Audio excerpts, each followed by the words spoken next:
said you like horror stuff and stuff like zombies. Have you seen the new anime High School of the Dead? No, I haven't. I know it's going to be. I know that Section 23 has it, and I know that they're going to preview it somewhere. But I don't think it's started working on it yet. But yeah, it's a zombie show. I can't wait. Cannot wait. It's only going to have 12 episodes. Yeah.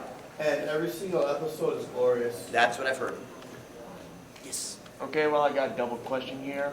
All right, so okay, first thing, Chris, all right, your profile says you're an ADR director. Now, what does that mean exactly? What do you do? I get a script, and that's a great new question. I am responsible for casting a show and making sure that the dialogue fits all the mouth flaps and that the acting is what it needs to be. And I will say that since we didn't have an ADR directing panel, I keep seeing him coming in the hat and he's so tall and thin, I keep thinking it's Troy Baker. I really, every time you come in twice, I'm like, is that Troy? No. Troy's very tall and thin. I will say this, I've said this on directing panels and have had several people get angry at me, and I don't care. If you have a problem with an actor's performance in a show, don't blame that actor. I'm telling you, as an ADR director, blame the director. Because every show that I've ever directed, all choices have gone through me. I have been the final word on which take we use, on which actor we cast. So if you have a problem with an actor, you don't have a problem with that actor, you have a problem with that director. And I'm always more, if somebody hates somebody that I've cast or something, I'm more than happy to talk to them about why. But I know some directors that don't tell people that. I'm like, no, I hate seeing actors get blamed for a director's choice. And it happens a lot. So that was your first part of your question. Yeah, the second part of my question goes to Eric. Now, as a head writer at Funimation Studios, do you have a certain procedure to how you write? Because I'm a bit of a writer myself, because I started this out a couple of years ago because I couldn't be very creative. I came up with this idea I think might be a really great movie in the future. So what I did first, I used Microsoft Word to type down a rough draft script. But then as I looked at it recently, I was going like, I don't like it. So, and then my mom got me a script writing program for my computer called Final Draft. That's what I use. Yeah, I have it. I tried to rewrite a different script, but then with no success. So what I did recently is that I want to take this down a little bit at a time. So I then draw an outline of what the plot's going to be like, and twist terms like who's who, what they're supposed to be like in my image. So what do you do when it comes to writing? That. So what, you do outline, then a bit of research, then... There's no plan to look. Writing anime and writing what you're talking about are two very, very different things. Writing anime, I'm writing from a very, very strong source material. I get a translation from, most anime comes from a manga. So you've got a manga that's written. It's developed into, it's written into a script, which is developed into an anime, which is then translated into English, and I get that translation.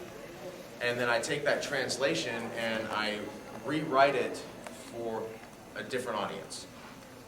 And I have to take the things that don't culturally make sense for English-speaking audiences and adapt them and fudge them here and there. When you take something that's in... okay, this is the weird thing. Take a joke in Japanese and translate it into English. When you do that, the punchline for the joke actually comes at the beginning, and then they tell the joke. It's very strange. So then I have to reverse everything and then tell the joke differently.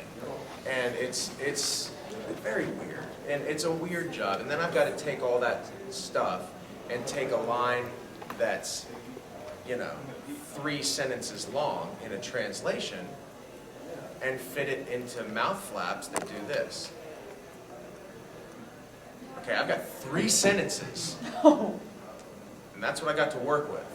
So I have to learn brevity. And I have to learn how to say all of that in 5 words. So Are you? I call it writing for anime. It's like writing boot camp. So what you have to do is learn how to. Brevity is the key to good conversation, and in screenwriting, doubly so. So if you're trying to write a movie, Well, I mean, I'm not just writing just movies. I can like do different things. Like anything that. yeah. But if you're using Final Draft, I mean, you're writing a screenplay, right? Yeah, from yeah, but I mean, Yeah. just an example. But you know, I mean, use that software because it's good software. And I've written screenplays. I've sold screenplays that were never made. Thank you. But you know that happens, and that's fine. I mean, that's part of being a writer. A writer writes. So write every day. You're 17 years old. You know, start write. I started writing when I was your age. You just write constantly every single day. As long as you're writing every day, you're going to learn what mistakes you made yesterday, and you're going to fix them today.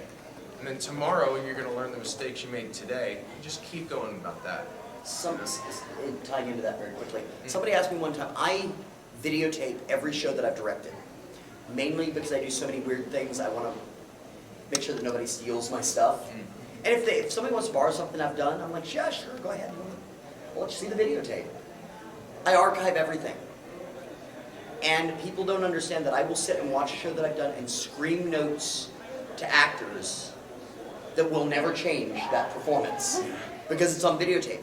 And for a long time, I was very upset. I look at stuff that I did as a director, and I'm like, what was I thinking? I'm an idiot. And I would get very down, and my mentor, I talked to him about this, and he said, no.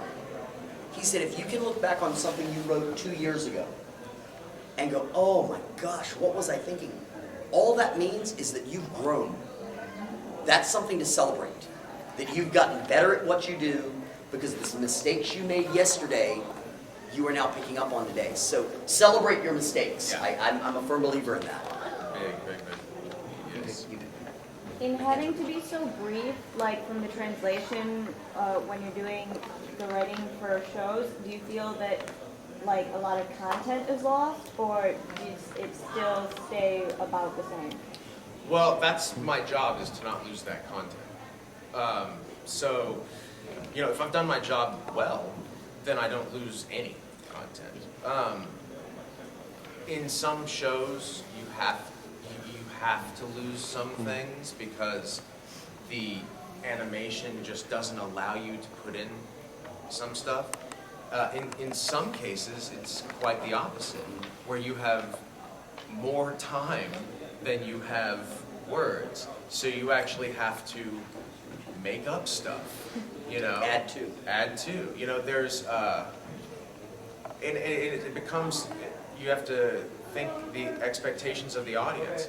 There's a lot of, and I just finished writing a movie for the studio, and there's a lot of background animation where there are characters who have mouth movement, and there's no dialogue written for any of them. But they're so close on the screen, and I know the audience I'm writing for, and I know that if there's nothing scripted there, that the audience is going to watch it and go, it sounds weird. Like They missed something. Yeah, they missed something. That's what the English-speaking audience is going to think. So it's my job then to come up with dialogue that's in tune with the show, and in tune with the characters, time, place, and all that kind of stuff, and make sense. So I have to interject that in there and just keep the tone.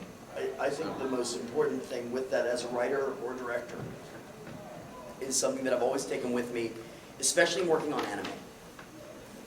And I tell every one of my writers this when we're going into starting a show. We are the caretakers of someone else's creation. We are saddled with the responsibility of trying to honor what they wanted. And in the example of Daikon Brothers, there's a lot of jokes that were very J-centric, that most American audiences were not going to get. And I told my writer, I said, look, I know Watanabe, he's a friend of mine. I said, Watanabe wants to make you laugh. He wants the audience laughing. I said, so if you have a joke that 5 people that know Japanese culture inside and out will get, and you can take that joke and keep it similar and expand it to where 150 people are gonna get, Watanabe would prefer you get the bigger laugh. And it's all about really, as a writer or director, you have to sit down and look at, in addition to content, you have to look at what is this person, what do these creators want? What, you know, and I think that that's crucial to doing either job. Yeah. Is we are the caretakers of their creation. And I take that responsibility very seriously. Yes, in back. So, Yeah. so you know Watanabe, did you work on Excel software? I was not working at then. He and I became good friends as a result of my working on Geek.Kon Brothers, and I also was director of the second half of The Wallflower. A very, very quick Watanabe story. He and I write to each other every couple of months through a translator, because he speaks no English and I speak no Japanese. Nice. And he wanted to write to me about something one time, and our translator was on vacation. Oh no. Oh God. So he wrote me an email and just ran it through like Google Translate. And the letter came to me.